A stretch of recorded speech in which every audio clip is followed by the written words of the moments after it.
صوت إطلاق النار بالنسبة لك وش يعني؟ موسيقى. موسيقى.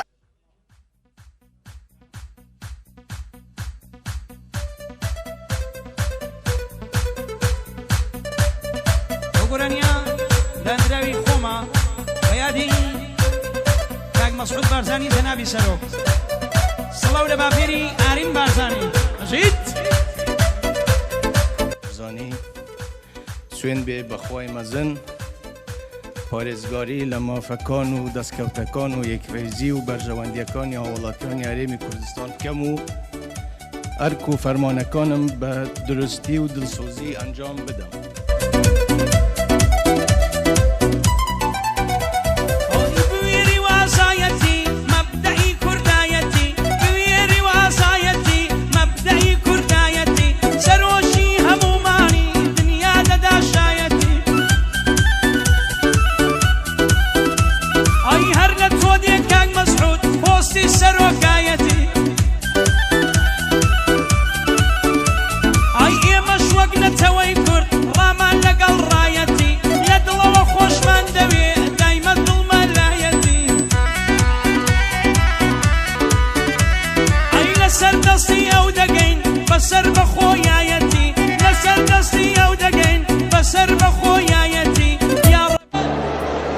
زۆریش پێ نەخۆشە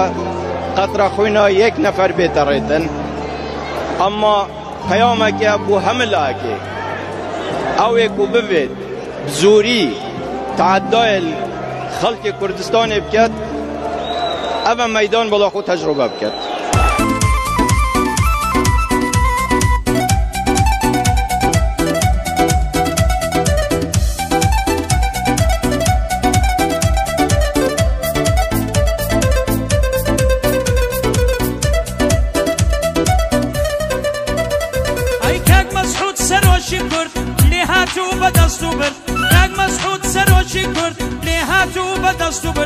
دشمنی تۆ گەلەکەت لە داغ سەرکەوتنت مرد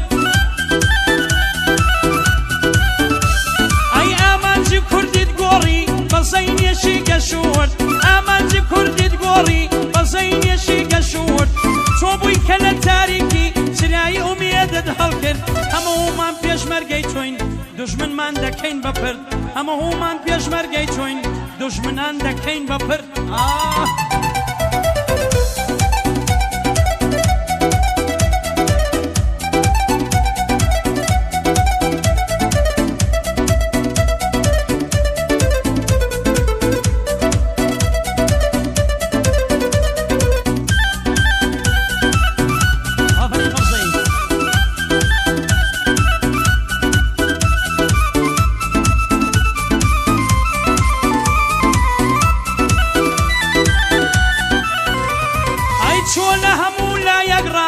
حولت بو أصادية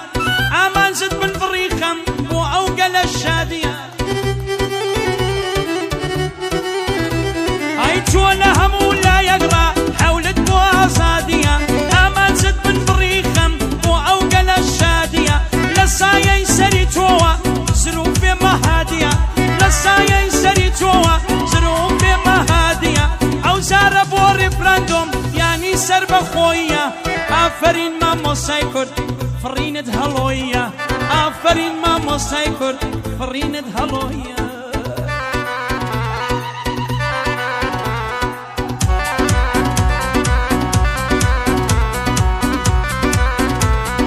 ئافرین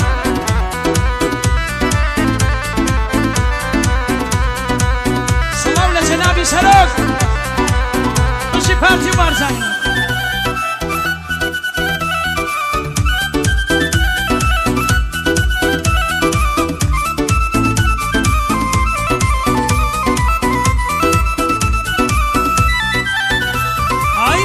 سەرۆشی کوردان هەڵۆی سەر شاخ و بەردان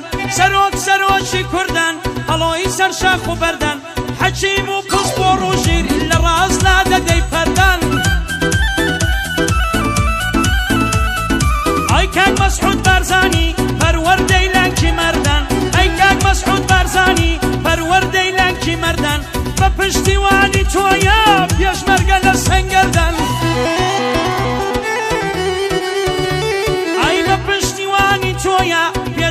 لە سەنگەردان بەڕاستی لە خۆ جوانە ئاگر لە دوژمن بەردان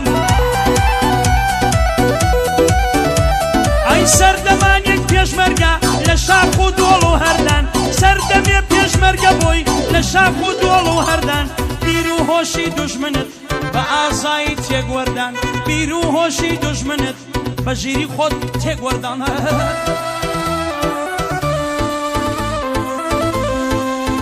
سەڵاو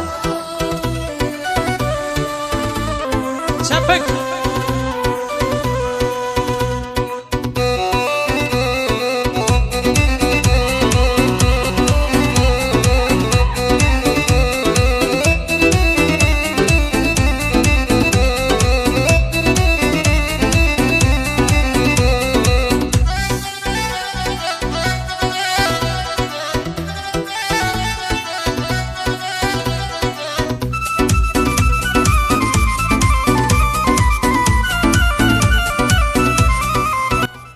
پشتیوانی 48 میلیون کرده نه 48 میلیارد دلار سەر بە خۆیدا دەفڕی بە وێنەی بازی جێگای شانازی کوردی کورد پێت دەکا شانازی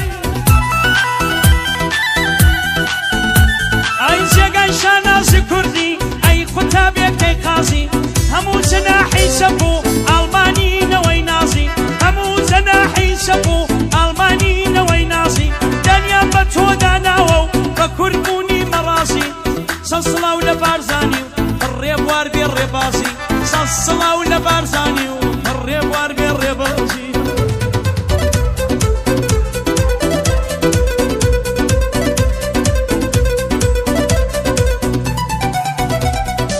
بوێری وازایەتی مەبدەی کوردایەتی بوێری وازایەتی مەدرەسەی کوردایەتی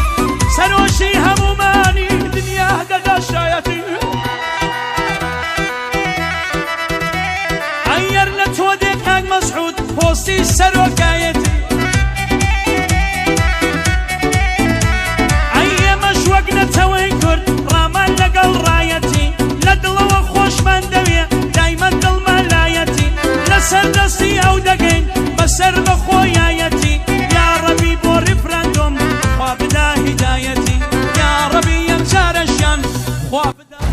ئێمە مردن هەڵدەبژێرین ناهێڵین کەرامەتی ئێمە بشکێن سڵاو بێمە هەمڕایە ئێڵا ئەم خۆم خۆینە